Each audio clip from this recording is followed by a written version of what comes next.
గుడిలోనికి వెళ్ళే ముందు మనము గడపకు నమస్కరిస్తాము. దేని కొరకు? దేవాలయంలోని గర్భగుడి గడప మన ఇండ్లల్లో మాదిరిగా చెక్కతో కాకుండా రాతితో నిర్మిస్తారు.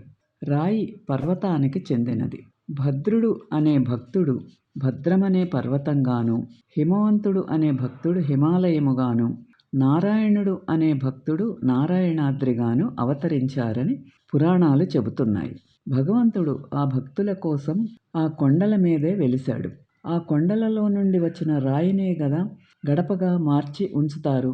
నిత్యం దేవుణ్ణి దర్శించే ఆ గడప పుణ్యానికి నమస్కరిస్తూ అంతటి భక్తుణ్ణి దాటుతున్నందుకు క్షమించమని, మన్నించమని వేడుకోవటమే గడపకు నమస్కరించటము.